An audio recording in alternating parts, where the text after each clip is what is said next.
ఆకాశవాణి ప్రాంతీయ వార్తలు చదువుతున్నది కె సుగుణ. ముఖ్యాంశాలు: భూగర్భ జలాలను సమర్థవంతంగా వినియోగించుకునేలా ప్రణాళికలను సిద్ధం చేయాలని అధికారులను ఆదేశించిన ముఖ్యమంత్రి నారా చంద్రబాబు నాయుడు. తిరుమలకు వచ్చే భక్తుల భద్రతే ప్రధాన లక్ష్యంగా పోలీసు శాఖ అన్ని అవసరమైన చర్యలు తీసుకుంటోందన్న హోంమంత్రి వంగలపూడి అనిత. దేశ నీటిపారుదల రంగంలో కేఎల్ రావు చేసిన సేవలు చిరస్మరణీయమని పేర్కొన్న జలవనరుల శాఖ మంత్రి నిమ్మల రామనాయుడు. అంతర్జాతీయ పురావస్తు ప్రదర్శనశాలల దినోత్సవం సందర్భంగా అవగాహన కార్యక్రమాలను నిర్వహిస్తున్న రాష్ట్ర ప్రభుత్వం. వార్తల వివరాలు: భూగర్భ జలాలను సమర్థవంతంగా వినియోగించుకునేలా స్వల్ప, మధ్య, దీర్ఘకాలిక ప్రణాళికలను సిద్ధం చేయాలని ముఖ్యమంత్రి నారా చంద్రబాబు నాయుడు అధికారులను ఆదేశించారు. రాష్ట్రంలోని సాగునీటి ప్రాజెక్టులు, పోలవరం ప్రాజెక్టు పురోగతిపై అమరావతిలోని రాష్ట్ర సచివాలయంలో సంబంధిత అధికారులతో ముఖ్యమంత్రి ఈరోజు ఉన్నతస్థాయి సమీక్ష నిర్వహించారు. ఈ సందర్భంగా చంద్రబాబు నాయుడు మాట్లాడుతూ, ఇటీవల ప్రభుత్వం విడుదల చేసిన జలవనరుల క్యాలెండర్కు అనుగుణంగా అన్ని ప్రాజెక్టులు నిర్దేశిత గడువులోపు పూర్తి కావాలని ఆదేశించారు. నీటి నిర్వహణలో సాగునీటి సంఘాలతో పాటు ప్రజల భాగస్వామ్యాన్ని కూడా తీసుకురావాలని సూచించారు. రాష్ట్ర ఐటీ శాఖ మంత్రి నారా లోకేష్ ఢిల్లీలో పర్యటిస్తున్నారు. పర్యటనలో భాగంగా ఢిల్లీలో ఈ మధ్యాహ్నం జరగనున్న యుఎస్ న్యూక్లియర్ ఎగ్జిక్యూటివ్ డెలిగేషన్ సమావేశంలో పాల్గొంటారు. ఇంధన రంగం, సాంకేతిక పరిజ్ఞానం, పెట్టుబడుల అవకాశాలపై ఈ సమావేశంలో మంత్రి చర్చిస్తారు. అలాగే ఈ పర్యటనలో భాగంగా కేంద్ర ప్రభుత్వ ఉన్నతాధికారులు, అంతర్జాతీయ ప్రతినిధులతో కూడా మంత్రి లోకేష్ సమావేశమయ్యే అవకాశముందని అధికారులు తెలిపారు. రాష్ట్రంలో ఐటీ రంగ అభివృద్ధి, పెట్టుబడుల ఆకర్షణ, నూతన ప్రాజెక్టులపై చర్చల్లో పాల్గొంటారని తెలిపారు. తిరుమలకు వచ్చే భక్తుల భద్రతే ప్రధాన లక్ష్యంగా పోలీసు శాఖ అన్ని అవసరమైన చర్యలు తీసుకుంటోందని హోంమంత్రి వంగలపూడి అనిత తెలిపారు. తిరుమల శ్రీ వెంకటేశ్వర స్వామివారిని వీఐపీ విరామ సమయంలో కుటుంబ సమేతంగా మంత్రి ఈరోజు దర్శించుకున్నారు. దర్శనానంతరం ఆలయం వెలుపల మంత్రి పాత్రికేయులతో మాట్లాడుతూ రాష్ట్రానికి స్వామివారి ఆశీస్సులు ఉండాలని ప్రార్థించినట్లు తెలిపారు. భక్తుల సురక్షిత దర్శనం కోసం భద్రతా ఏర్పాట్లు మరింత కట్టుదిట్టం చేస్తామని ఈ సందర్భంగా పేర్కొంటూ, కలియుగ వెంకటేశ్వర స్వామి ఆశీర్వాదం రాష్ట్ర ప్రజలందరి మీద, తెలుగు ప్రజలందరి మీద ఉండాలని మనస్ఫూర్తిగా కోరుకుంటున్నాను. ఈ రోజు అభివృద్ధి పదంలో ముందుకు తీసుకెళ్తున్న ఈ రాష్ట్రానికి ముఖ్యమంత్రి గారికి, పవన్ కళ్యాణ్ గారికి, ఇంకా మోడీ గారికి కృతజ్ఞతలు తెలియజేసుకుంటున్నాం. ముఖ్యంగా ఈ రోజు మీ అందరికీ తెలుసు, తిరుమల కొండ మీద కూడా భద్రతా వ్యవహారాల్లోని కానీ ఎక్కడ కూడా ఎటువంటి ఇబ్బంది లేకుండా భద్రత మా ధ్యేయంగా కూడా మేము పనిచేయడం కూడా జరుగుతుంది. దానిలో భాగంగానే అఫీషియల్స్ అందరితో కూడా మాట్లాడడం జరిగింది. ఈ రోజు తిరుమలలో కూడా ఎక్కడ కూడా ఎటువంటి భద్రతాపరమైన చర్యల్లో కూడా ఎటువంటి రాజీ లేకుండా ఈ రోజు మేము అందరం కూడా చూసుకుంటాం. ప్రఖ్యాత ఇంజనీర్ డాక్టర్ కేఎల్ రావు వర్ధంతి సందర్భంగా అమరావతి సచివాలయంలో ఈరోజు నిర్వహించిన కార్యక్రమంలో జలవనరుల శాఖ మంత్రి నిమ్మల రామనాయుడు ఆయన చిత్రపటానికి నివాళులర్పించారు. ఈ సందర్భంగా మంత్రి నిమ్మల రామనాయుడు మాట్లాడుతూ, దేశ నీటిపారుదల రంగంలో కేఎల్ రావు చేసిన సేవలు చిరస్మరణీయమన్నారు. హీరాకూడ్, శ్రీశైలం ప్రాజెక్టు, నాగార్జున సాగర్ ప్రాజెక్టు వంటి బహుళార్థక ప్రాజెక్టుల రూపకల్పనలో ఆయన కీలక పాత్ర పోషించారని పేర్కొన్నారు.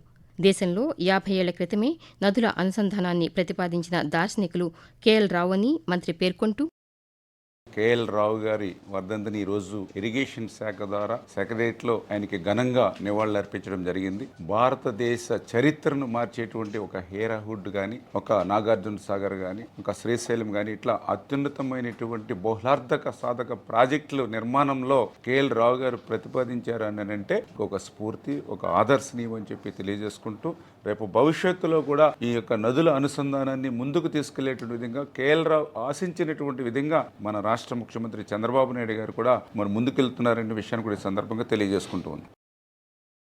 అంతర్జాతీయ పురావస్తు ప్రదర్శనశాలల దినోత్సవాన్ని ఈరోజు జరుపుకుంటున్నాం. దేశాల సాంస్కృతిక వారసత్వ సంపదలను కాపాడి భావితరాలకు అపురూపమైన విజ్ఞానాన్ని అందించడంలో ఇవి ప్రముఖ పాత్ర పోషిస్తున్నాయి. ప్రజలకు అవగాహన కల్పించి వాటిని మరింత ప్రోత్సహించే ఆవశ్యకతను తెలియజేసేందుకు 1977 నుంచి ప్రతి ఏటా మే 18వ తేదీన ప్రపంచ పురావస్తు ప్రదర్శనశాలల దినోత్సవాన్ని నిర్వహిస్తున్నారు. ఈ దినోత్సవం సందర్భంగా రాష్ట్రంలోని మ్యూజియాల్లో పలు ప్రత్యేక కార్యక్రమాలు ఈరోజు నిర్వహిస్తున్నారు. ఆకాశవాణి ప్రాంతీయ వార్తలు వింటున్నారు.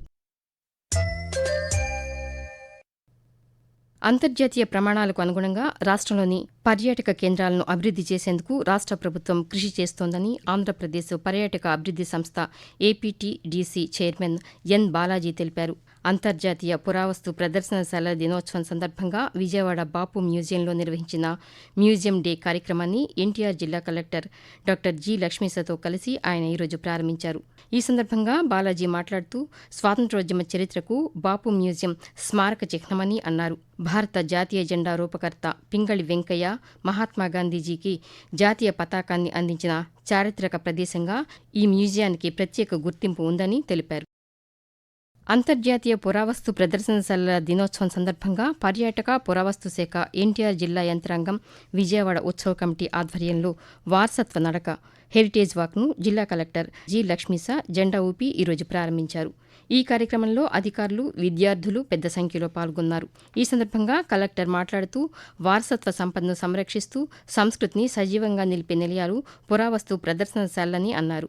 మ్యూజియాల చారిత్రక ప్రాధాన్యతను భావితరాలకు తెలియజేసే లక్ష్యంతో ప్రత్యేక కార్యక్రమాలు నిర్వహిస్తున్నట్లు తెలియజేస్తూ అంతర్జాతీయ మ్యూజియం దినోత్సవాల భాగంగా ఈరోజు బాపు మ్యూజియం నుంచి ముగల్రాజ్పురం కేవ్ వరకు 5K వాక్ నిర్వహించడం జరుగుతూ ఉంది. ఇది ఫస్ట్ ఈవెంట్. పెయింట్స్ కాంపిటీషన్ ఉంటుంది, క్విజ్ కాంపిటీషన్ ఉంటుంది, ఫోటోగ్రఫీ కాంపిటీషన్ ఉంటుంది. పురాతత్వం నుంచి వచ్చిన వస్తువులు ఉంటాయో ఆర్టిఫాక్ట్స్ దాని డిస్ప్లే కూడా ఉంటుంది. ఇక్కడికి చాలా మంది ఇంటెలెక్చువల్స్ వస్తున్నారు. ఇది ఈవినింగ్ ఇక్కడ ఉంటుంది. ఇది అయిన తర్వాత విజయవాడ మున్సిపాలిటీ స్టేడియంలో ఈవినింగ్ మ్యూజిక్ లైవ్ కన్సర్ట్, డప్పు కళాకారుల ప్రదర్శన, అలాగే బ్యాండ్ ఇవన్నీ ఉంటాయి. వరల్డ్ మ్యూజియం డే సెలబ్రేషన్ లో భాగంగా ఎన్టీఆర్ జిల్లాలో కార్యక్రమం చేయడం జరుగుతుంది.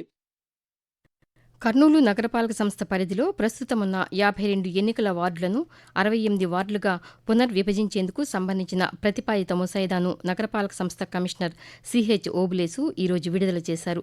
కర్నూలులోని కమిషనర్ క్యాంపు కార్యాలయంలో ముసాయిదా ప్రతులను ప్రదర్శించారు. ఈ సందర్భంగా కమిషనర్ మాట్లాడుతూ రాష్ట్ర ప్రభుత్వం ఆదేశాల మేరకు వార్డుల పునర్విభజన ప్రక్రియ చేపట్టినట్లు తెలిపారు. 2011 జనాభా లెక్కలు, భౌగోళిక పరిస్థితులు, పరిపాలనా సౌలభ్యం, స్థానిక అవసరాలను పరిగణలోకి తీసుకుని ముసాయిదా రూపొందించినట్లు వివరించారు. ముసాయిదా ప్రతులపై ప్రజలు, రాజకీయ పార్టీలు, ప్రజా సంఘాలు తమ అభిప్రాయాలు, అభ్యంతరాలను ఈ నెల 24వ తేదీ సాయంత్రంలోపు వ్రాతపూర్వకంగా సమర్పించాలని కమిషనర్ కోరారు.